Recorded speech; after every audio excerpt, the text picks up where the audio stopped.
Et si on faisait un album ensemble de A à Z?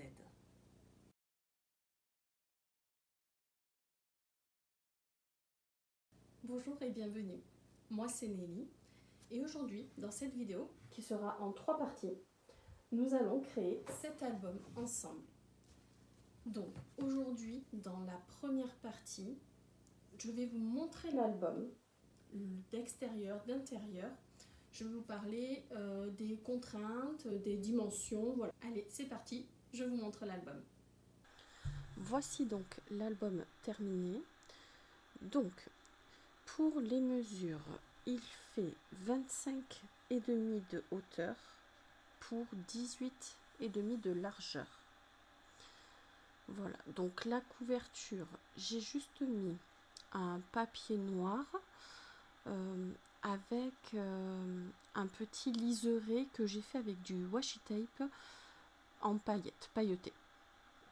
J'ai rajouté quelques strass et quelques stickers un peu partout qui viennent tous de chez Action. Pour le petit mot, c'est un petit morceau de papier noir déchiré et un tampon fait en embossage à chaud. Donc à l'intérieur, j'ai remis quelques stickers de la même collection et j'ai fait une petite pochette avec une chute de papier pour pouvoir y ranger ce petit livret où j'ai mis 2 photos dedans. J'aurais pu en mettre 4, mais j'avais envie de garder le livret fermé, donc voilà.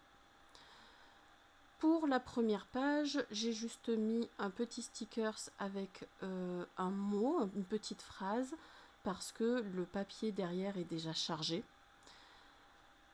Pour la deuxième page, j'ai fait un contour noir où j'ai arrondi les angles des photos également. Et pareil, à part un petit strass au milieu, j'ai rien mis d'autre parce que là aussi, les papiers en fait font toute la déco. Pour la deuxième, pareil, fond noir, angle arrondi, sauf que j'ai mis 2 photos sur la hauteur en fait. Plutôt que de les mettre en vertical, en horizontal, pardon, j'ai mis en vertical pour changer un peu. Cette double page-là est vraiment très simple puisque j'ai juste collé les photos et j'ai mis quelques petits stickers et quelques petits strass pour décorer. Parce que sinon, ça fait trop chargé en fait. Cette page-là, donc en haut, j'ai mis une photo basique et ensuite pour en dessous, j'ai fait un petit livret avec 3 photos et sur du papier noir, pareil, pour rester toujours dans le même esprit. Voilà, et j'ai fait la même chose sur la page d'à côté. Là, on peut pas trop plus simple, 2 photos collées et à côté, pareil. Ça suffit en fait. Cette page-là, c'est exactement pareil, juste les photos collées. Et ici, j'ai arrondi les angles des photos du haut et j'ai découpé les photos du bas pour qu'il y en ait 2 qui rentrent sur l'horizontale. Cette page-là, pareil, uniquement coller les photos. Parce qu'en fait, si je rajoutais avec les papiers, ça faisait vraiment trop chargé. Et pour la dernière page, j'ai mis des photos, 2 photos, des petites décos. Et ensuite, j'ai écrit avec un stylo blanc et j'ai fait des petits points et des petits flocons. Voilà, un album assez simple, mais qui fait son effet. J'ai oublié de vous parler de mes contraintes par rapport à cet album. Donc désolée si c'est des images déjà vues qui retournent. C'était pour rajouter ce petit détail. Donc, en fait, j'avais pas beaucoup de contraintes, mais je voulais mettre environ... Combien j'ai de photos? Je crois que j'ai 38 photos. Ouais, je crois que c'est ça.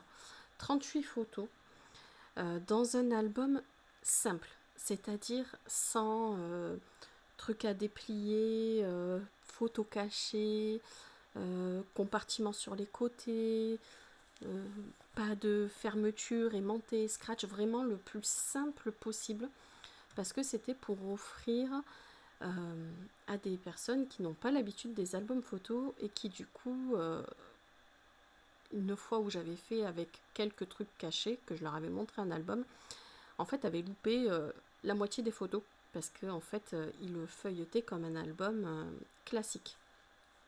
Donc j'ai voulu rester vraiment classique avec 0 photo cachée.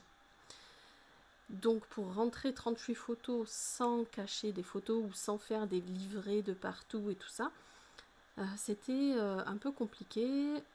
Donc je l'ai fait en format portrait pour pouvoir à chaque fois caser 2 photos par page. Voilà, cette première partie est terminée. J'espère que ça vous aura plu. Je vous donne rendez-vous très bientôt pour la deuxième partie. À bientôt!